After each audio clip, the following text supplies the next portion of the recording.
You are now entering the VidNotes zone, World History 2 scholars. This is Mr. Deegan. This is Unit 8, the interwar period and World War II. Please get out those Unit 8 packets, turn to 8.2, and let's start taking notes on the totalitarian dictators.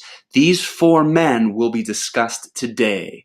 Il Duce Benito Mussolini of Italy, Joseph Stalin, the man of steel of the Soviet Union, the Führer, Adolf Hitler of Germany, and lastly, Japan's military general, Hideki Tojo. What is totalitarianism? Let's review from last lesson. It's a political system in which a government, a small group, or one person takes absolute control of a country or region.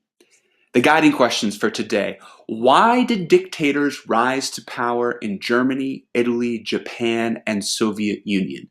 Dictators are bad, so why did all of these countries support them?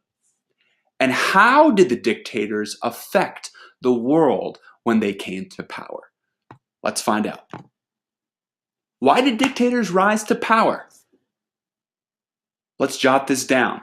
Economic disruptions following World War I led to unstable political conditions. Worldwide depression in the 1930s provided opportunities for the rise of dictators in the Soviet Union, Germany, Italy, and Japan. And here are the four dictators once again. Joseph Stalin of the Soviet Union, Benito Mussolini of Italy, Hideki Tojo of Japan, Adolf Hitler of Germany. Let's learn more about each of these four men. First, Joseph Stalin of the Soviet Union. A communist dictatorship was established by this man, Vladimir Lenin, in the 1920s and was continued by Joseph Stalin in the 1930s. What did Stalin accomplish? Stalin further entrenched or established communism within the Soviet Union's economy. How did he do this? First, he implemented 5-year plans. These plans were to industrialize the Soviet Union, and by doing that, he means mining for coal, oil, and iron ore, and using these raw materials in factories, and also to protect the Soviet Union from invasion. And here's a Soviet Union propaganda poster of Stalin with his industrial tool. You see factories and oil fields over his shoulder and a railway system. This was Stalin's 5-year plans. Stalin also further entrenched communism by collectivization of farms. What does that mean? It's when the government collects all of the land in the Soviet Union and takes control of all private farms. There's no more private property. And peasants were assigned plots of land to farm by the government. And you see the peasants working on that plot of land here. And the goal of this collectivization was to increase Soviet food supply and to increase exports and profits for the Soviet economy. Stalin also entrenched communism by creating a secret police force, the NVKD, which was the ancestor of the KGB. The secret police spied on, quote, enemies of the state, end quote.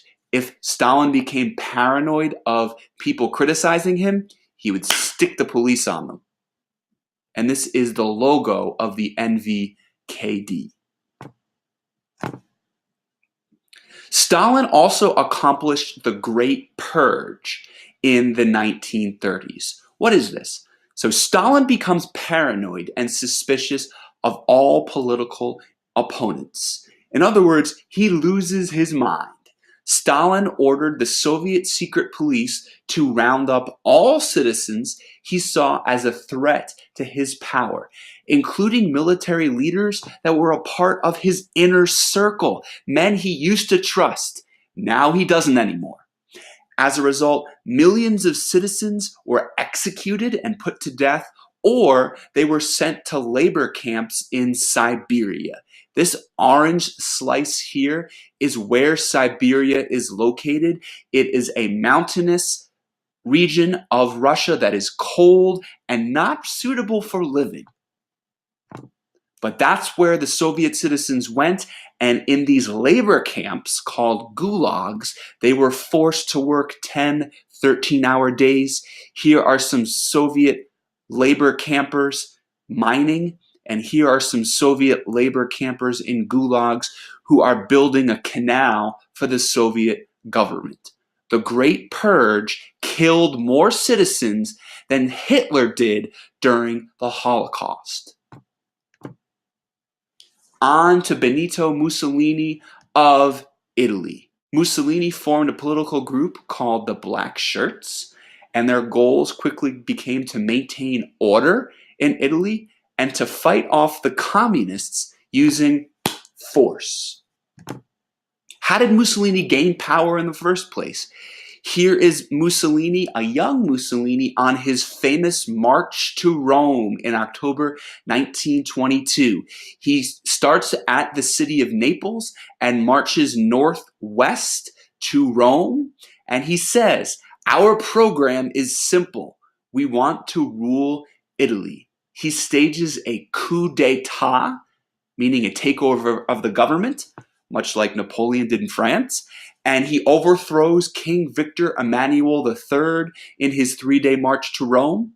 What does he and his political team want? They want to return to the glory of ancient Rome, when you had Roman warriors and a military society that won land and glory for the government. Mussolini also brought fascism to Italy. What is fascism? It's a political system that supports the government as a harsh authority and uses the military and war to build allegiance among citizens. And this is the symbol of fascism. It is a fascis, which is an axe that is tied together by some wooden rods, and it represents the unity that war can create.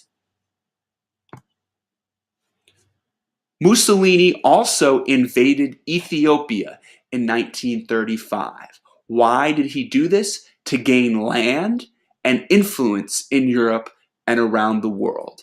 Here is Ethiopia in Eastern Africa, just south of the Middle East. And the League of Nations shows its weakness here because it cannot talk Italy out of invading this African country. The League of Nations tries an economic boycott, but it fails.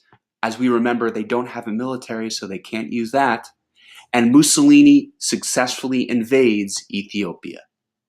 Number 3, Hideki Tojo and Emperor Hirohito of Japan. Tojo is the military general. Hirohito is the emperor who the Japanese people see as a god. They see him with divine characteristics.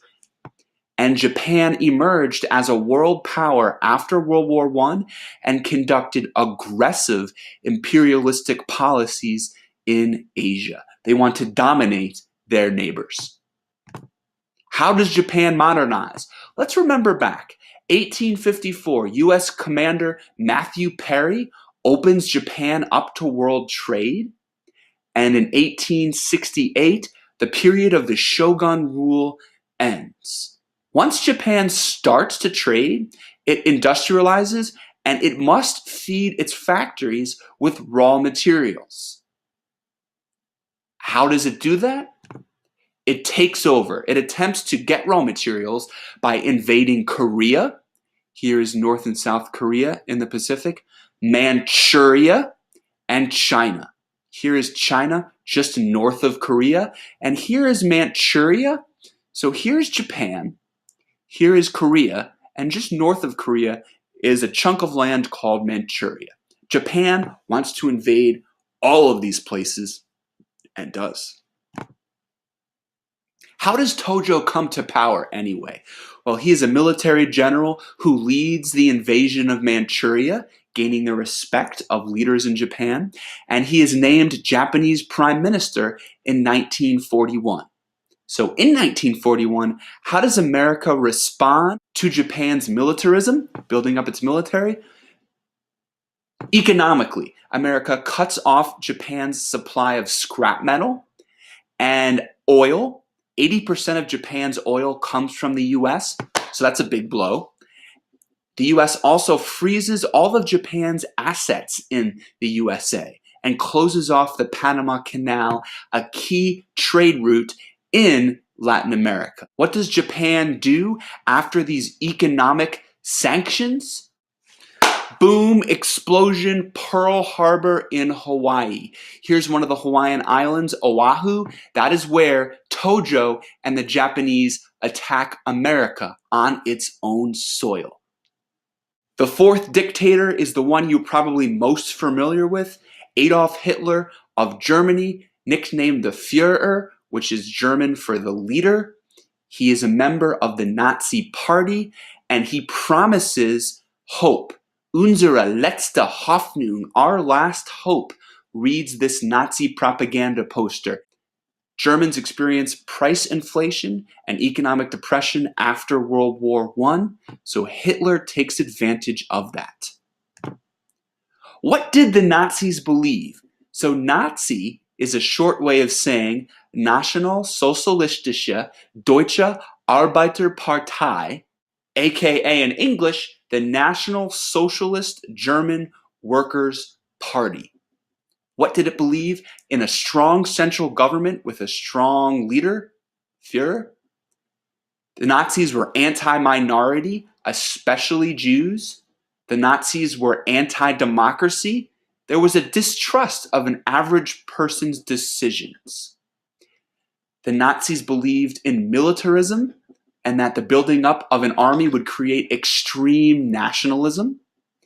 And the Nazis believed in a hierarchy of race, with the Aryans being the master race. And up here is a picture of the Aryan race.